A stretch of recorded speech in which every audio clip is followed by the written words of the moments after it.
I was born on a farm in Canada, raised on a farm in Canada, and this is a picture of my dad.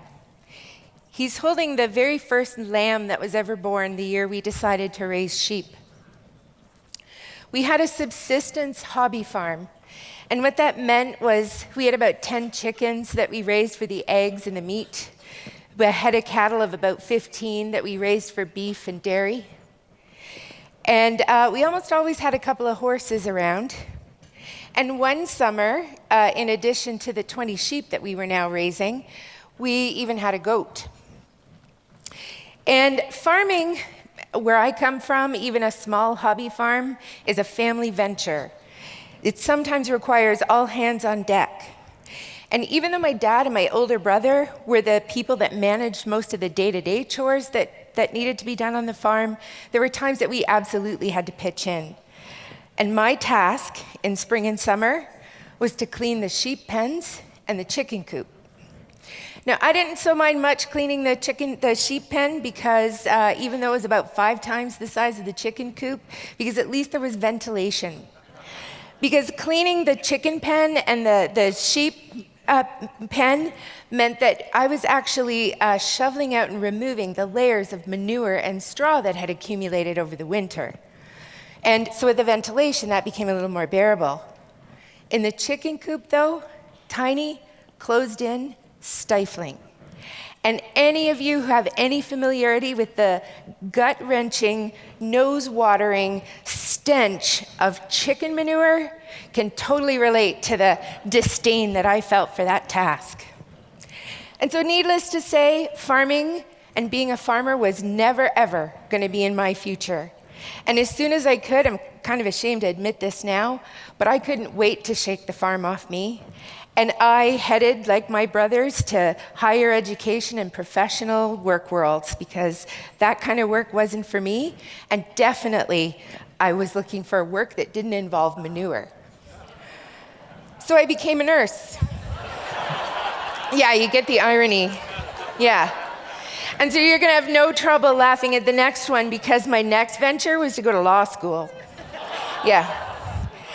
And so I found myself convinced that I had shaken off my farm roots and I was working at St. Joseph's Healthcare in London. We were an academic teaching hospital. We're multi-sited. We have 5 sites, all within about an hour of each other. And we employ about 5,500 staff and physicians. And I found myself about 5 years ago in the middle of a really exciting opportunity, a really exciting initiative that I had the pleasure of being part of. And our leaders were really clear. It was born out of the possibility that we saw in crucial conversations to change our culture for the better. And we had a high level of senior leader commitment to that work. The behavior change that we were after was expecting all of our staff, physicians, to speak up, hold people accountable, and ask for help. They were unwavering on that commitment.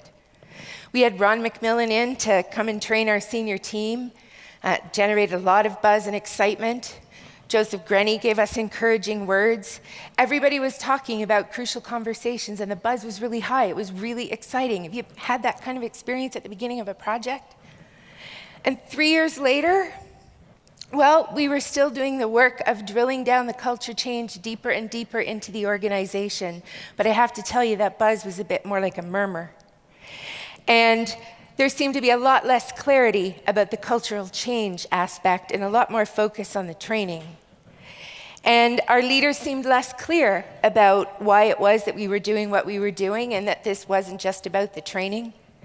And Ron McMillan's charm had faded away. Well, actually, I need to clarify. It's not your charm had faded away, Ron. It was that the memory of your charm had faded in our organizational memory bank. And so the challenge then was, how do you sustain commitment to actually changing the culture in the face of all of these pressures that seem to be slowing down? There's mounting priorities in the organization. There's new challenges that need to be addressed, and people's attention is divided. And so how do you keep that focus?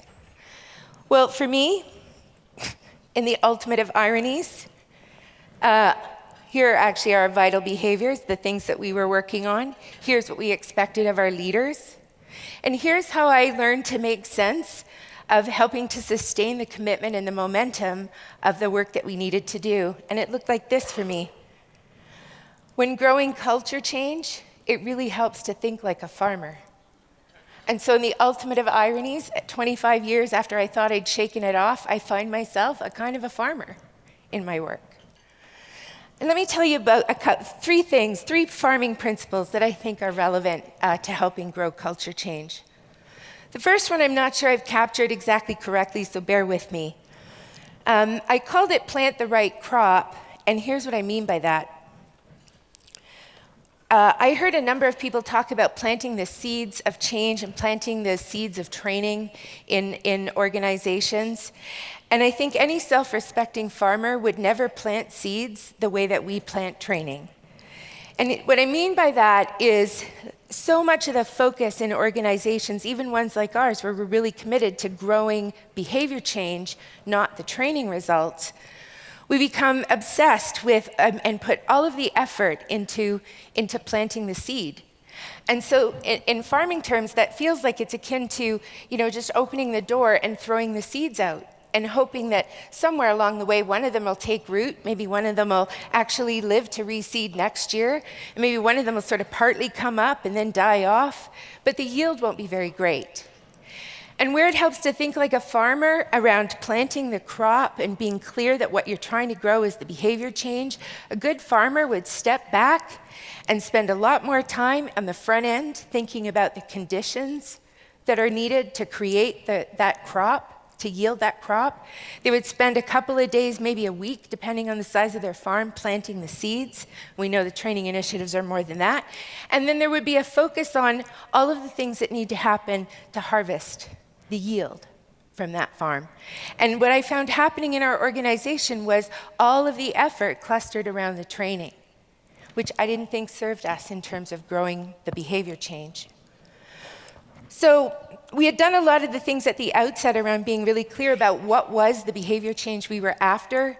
And in light of some of the faltering energy, not commitment exactly, but the faltering energy that was happening inside our organization, and using some of the things we learned from David Maxfield last year at REACH, what we started to do was actually get even more specific about what those behaviors were we were trying to grow. And so in our long-term care, for example, we modified our crucial moments to look a little bit more like this. We still expected staff to speak up, hold each other accountable, and ask for help, but we got more directive and specific about when we wanted them to do that. And so it was things like ask for help with a 2-person lift. And then we started targeting the training around growing that crop. For the next 3 to 6 months, that became the focus in the work. In our infection safety, for example, we started focusing on things like holding each other accountable for hand hygiene in the 4 moments. You get the idea. So that's what I mean by plant the crop. Make sure that what you're fostering and what you're growing is the behavior change and not the training. The second farming principle that I think is relevant is to consider companion planting. And in farming, what that looks like is you plant crops next to each other, either for pest control or pollination, but really the goal is to maximize the yield.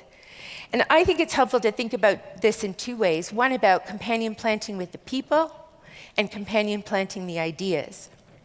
And some of the things that I've heard people talk about while I've been here, I think represent that principle. When we've spoken about opinion leaders, a number of folks who are using crucial conversations and thinking about opinion leaders and how they can foster development, I think that's kind of like a pest control or a weed control, because you companion plant in your organization these people who are there to help make sure that people make the right choice, the choice you want them to make as part of the planting. I think we do this when we let our leaders lead the work, own the work. And so in leader co-led training, for example, I think that's companion planting. So the leaders own the work and the OD and trainers run alongside, and the 2 of them together get a better yield than one of them alone would. And I think it's a useful way to think about involving physicians in healthcare in terms of how can you companion plant the work with them alongside what else you're doing. And the thing that helped us with some of the flagging energy was to think about companion planting ideas. New priorities come onto leaders' plates, absolutely. And sometimes the concern is that they draw the attention and the focus and the effort away from the culture change that you're trying to create. And for example, we recently started to work with the Studer Group at our organization, and that was a fear, is what was this going to mean for our work in continuing to deepen the culture change that we were looking for. And in fact, what we found is that there was a lot of potential with the two of them working together to actually maximize the yield, and it raised some of the energy for the work again. People got committed to the culture change in a different way. And the third farming principle to pay attention to, I think, is to pay attention to the growing conditions. And we did a lot of that at the outset, and I'm sure many of you have done the same. We fostered leader development. We made the assumption that the leader was really the growing condition that we needed to pay most attention to in our organization. And so we developed our leaders. We trained them in conversations and confrontations. We created leader vital behaviors. We coached and paid attention and had a lot of tools to help them assess how aligned they were with the change we were trying to create before we ever planted the seeds with their team. And one of the things as the project evolves is kind of, I think of it as the equivalent to weather, because in farming, I don't know if you know farmers, but they're weather obsessed. Anybody know farmers who are weather obsessed? You're not a farming crowd? And really for us, it's about, if the conditions are too wet, nothing grows, and they get obsessed with watching the sky, and oh my God, at the critical timing junctures, tasks and activities get compressed and pushed into this time period because it's gonna rain. And the growing condition of leader behavior for us, as the project has evolved, really has been about changes in leadership. So we have leaders retire. We have leaders who leave the organization for whatever reason or on extended absences from the hospital. And we need to pay attention to what does that do to the growing condition of the changes we're trying to create. Because if you're really serious about sustainability of the effort, I think it really does, you need a plan and a response for that sort of scenario. So these are the three ways that I think thinking like a farmer can help you grow your culture in your organization. And God willing, the harvest can be incredible. I'll let the slides speak for themselves in terms of the kind of impact that it's had in our organization.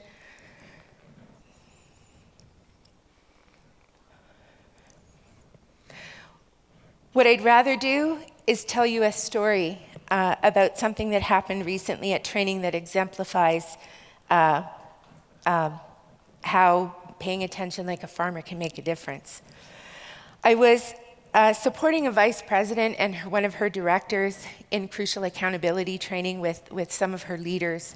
And one of the leaders spoke up and said, in response to a question that the vice president had asked about a principle she was teaching, one of the staff volunteered this example, and she said, oh, that was like what happened the other day.